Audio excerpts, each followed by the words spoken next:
دعت كبيرة الرحلة الزوجية مع رضوان الله. Kabira ó ti bẹ̀rẹ̀ ìrìn àjò lọ́kọláya pẹ̀lú ọkọ rẹ̀ Ridwanullahi tó bá wá rí bẹ́ẹ̀. Aya hudihudi fanquli ilayhim risalati faqad ukhrijat mimma hawatihu kinanati. Ìwọ Yahududa mi, wá bá mú lẹ́tà mi, wá bá ń ṣí lọ sọ́dọ̀ wọn àtọkọ àtìyàwó àti gbogbo àwọn tí yóò ṣe láǹfààní. Ṣùgbọ́n já gbọ́ díẹ̀ nínú tí ń bẹ nínú lẹ́tà náà. Ati'il ilaha ya kabiratu khufiyatan wa dumi ala tilkal ita'ati jaharatan. Ìwọ Kabira, tẹ̀láṣẹ Ọlọ́run, tẹ̀lé ní kọ̀rọ̀, tó bá tún di gbangba náà tẹ̀láṣẹ Ọlọ́run tó bá wá rí bẹ́ẹ̀. Wala tarfa'u sawtan ala zawji hinama tumarinahu 'inda niqashi takarruman.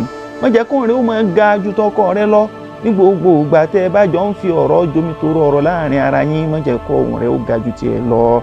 Yuhibbuki in dumti lahu mutadhallila fakullu dhukuri karihu mutasallifa. Ọkọ rẹ̀ yóò máa nífẹ̀ẹ́ rẹ̀ ní gbogbo ìgbà lópin ìgbà tó bá ti ń tẹríba fún tó máa súnkẹ́ èjìká rù fún. Torí pé gbogbo ohun tí ń jẹ́ràn ọkùnrin pátá a máa kórìíra gbogbo obìnrin tí bá ti máa súnkẹ́ èjìká rù. Ó tọrọ nìyẹn ló gbọ́ yẹn. Tujibinahu fawran idha ma da'aki lil firashi fala ta'abi fa'atihi ma sa'al. Ó wá tún máa jẹ́ pé ọkọ rẹ̀ ní yára ní wàrà ń sẹ́sà tó bá ti pè ọ́ pé my dear mo fẹ́ rí ọ lórí ibùsùn lórí bẹ́ẹ̀dì, má ṣe máa kọ̀ fún, wá fún un ní nǹkan tó béèrè lásìkò ìgbà náà. Òun náà fẹ́ fi nǹkan pamọ́ sí ọ lára ni, ọ wá gbé nǹkan mi sẹ́nu wúyẹ́. Ìwọ ọkọ náà wà awfil uhuda wattaqillaha ya halilu la tadhlimu fadh-dhulmu yahdimu la yaqi. Ìwọ ọkọ, ìwọ náà pé àwọn àdéhùn tó ti bá a ṣe gbìyànjú láti pé kó tún wá páyà Ọlọ́run, má ṣe ṣàbòsí rẹ̀. Torí pé àbòsí tó rí wọn a máa wó nǹkan ni, kì í sọ nǹkan, ó wà destructive ni, kò wà protective. Àrídùwánà náà innal unutha tataratan ka fitnati fasbir in atat hiya sa'atan. Ìwọ Ridwanu, dájúdájú ìjẹ́ obìnrin tó rí ní femininity, òun náà máa sọ obìnrin kúrú, a máa gbé obìnrin lẹ́kọ̀ọ̀kan.